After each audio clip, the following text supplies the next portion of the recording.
கடகராசி பூச நட்சத்திரம் கன்னி லக்னம் சுக்கிரதசை நடக்குதுன்னு சொல்றாங்க. ஆனா வாழ்க்கையில கடன்லயே போகுது. ஏன் அண்ணா அப்படின்னு கேட்டீங்க. அப்ப வாழ்க்கை கடன்லயே போகுது. அப்ப கடகராசி பூச நட்சத்திரத்துக்கு இந்த சுக்கிரன் வந்து பாசிட்டிவா அப்படின்ற ஒரு கேள்விக்கு வந்து உங்களுக்கு வந்து கன்னி லக்கணத்துக்கு சுக்கிரன் வந்து உங்களுக்கு சுபர் யோகாதிபதியாவே இவர் செயல்படுறார். அப்ப இவர் வந்து உங்களை வந்து பேலன்ஸ் பண்ணுவாரான்னு கேட்டா கண்டிப்பா பேலன்ஸ் மாதிரி 20 வருஷம் சுக்கிர தசை.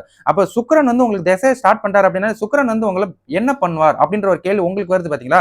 அப்ப அதே சுக்கிரனுக்கு ஒரு கேள்வி வரும். நீங்க என்ன பண்ண போறீங்க? நீங்க என்ன பண்ணிக்கிட்டு இருக்கிறீங்க? அப்படின்றத உங்களுக்கே அவருக்கு வந்து கேள்வியை திருப்பி போடார். அப்ப நீங்க வந்து இது வரைக்கும் வேலை செய்றீங்கன்னா, அத வந்து இன்னும் பிராடா இன்னும் இம்ப்ரூவ்மெண்ட் பண்றக்கூடிய விஷயத்த ஃபாலோ பண்ணுங்க. அப்ப வந்து கடன் எகிரிக்கிட்டே போகுது. அப்ப வீட்ல உட்கார்ந்து ஒரு கணக்கு போடுங்க. நம்ம எங்க கடன்ல மாட்டிக்கிட்டோம்? எதுல கடன்ல இழுத்து வச்சிருக்கிறோம்? நம்ம சம்பளம் எவ்வளவு? இல்ல நம்மளோட வருமானம் எவ்வளவுன்னு கணக்கு போட்டுட்டு, அதுக்கு தகுந்தாற் போல உங்களோட கட்டமைப்பை நீங்க மாத்தி அமைங்க. மாத்தி அமைச்சீங்கன்னா, அப்ப சுக்கிரன் வந்து அதுக்குரிய வேலைகள்ல இருந்து உங்கள வந்து இம்ப்ரூவ்மெண்ட் பண்ணுவாரு. அப்ப 1 தொழில், 2 தொழில், 3 தொழில் உங்கள பெருக்க வைப்பாரு.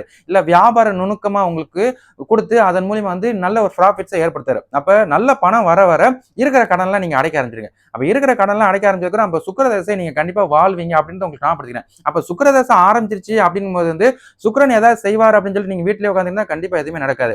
சுக்கிரதசை ஸ்டார்ட் ஆயிடுச்சுன்னா ஒண்ணு ஏதாவது தொழில் தொடங்கக்கூடிய விஷயத்த ஃபாலோ பண்ணணும். நீங்க யார்ட்டாவது வேலையே செஞ்சுக்கிட்டு இருந்தீங்கன்னா சுக்கிரதசைக்கு ஆகாது. ஏன்னா யார்ட்டாவது வேலை செய்றீங்கன்னா பிக்ஸ்டு. இப்ப ரூ. 1000 ரூ. 2000 நீங்க வாங்குறீங்க அப்படின்னா சுக்கிரதசை நடந்தும் நீங்க யார்ட்டாவது வேலை செஞ்சுக்கிட்டு இருந்தா ஒரு லாபமும் நமக்கு இல்ல. அதே வந்து நீங்க வந்து சுயமா தொழில் உங்களோட பூர்வீக தொழிலா இருக்கலாம். உங்களுக்கு ஏதாவது நாலேட்ஜபிளா இருக்கலாம். இல்ல ஏதாவது ஒரு வேலைகள் வந்து உங்களுக்கு தெரிஞ்ச நுணுக்கங்கள வந்து அதை எக்ஸ்போஸ் பண்ணும்போது வந்து, அதுல நல்ல ஒரு வருமானத்த இவர் ஏற்படுத்துறாரு. அத வச்சுக்கிட்டு தான் நீங்க முன்னேறி வர முடியும். அப்ப நான் என்ன சொல்றேன்றத புரிஞ்சுக்கோங்க. நீங்க ஸ்டில் வேலை செய்றீங்கன்னா, அத தூக்கி ஓரமா வச்சுட்டு பிசினஸ் ஸ்டார்ட் பண்ணக்கூடிய விஷயத்த ஃபாலோ பண்ணுங்க. அப்ப கண்டிப்பா நல்ல வருமானம் வரும். கண்டிப்பா சுக்கிரதசையில இந்த கடன்லாம் அடைச்சுட்டு, அதுக்கப்புறம் கடன் இல்லாத வாழ்க்கைய நீங்க சந்திப்பீங்க. உங்களுக்கு நல்ல நேரம் ஸ்டார்ட் ஆயிருச்சு. ஆனா, நீங்க ஜோசியமே பார்த்துக்கிட்டே இருந்தீங்கன்னா மேல ஏறி வர முடியாது. ஜோசியம் பார்த்துட்டீங்களா? சுக்கிரதசை நடந்துருச்சுன்னு நான் சொல்லிட்டேன்னா, இவர் வந்து உங்கள வாழ வைப்பாரு. இதுக்கப்புறம் போயிட்டு நீங்க ஆக வேண்டிய வேலைய பார்த்துட்டீங்கன்னா, கண்டிப்பா மேல ஏறி வருவீங்க. இத நான் சொல்றது உங்களுக்கு ஃபியூச்சர்ல தெரிய வரும் அப்படின்னு உங்களுக்கு நான் ஞாபகப்படுத்திக்கிறேன். நல்ல நேரம் ஸ்டார்ட் ஆயிருச்சு. அத மிஸ் பண்ணிறாதீங்க. ராசிக்கு தான் பை மேனரா போயிட்டு இருக்குது. பட் ஜனன ஜாதகம் நல்ல ஒரு வாய்ப்பை ஏற்படுத்த மிஸ் பண்ணிறாதீங்க இந்த வருஷத்த. சரிங்களா?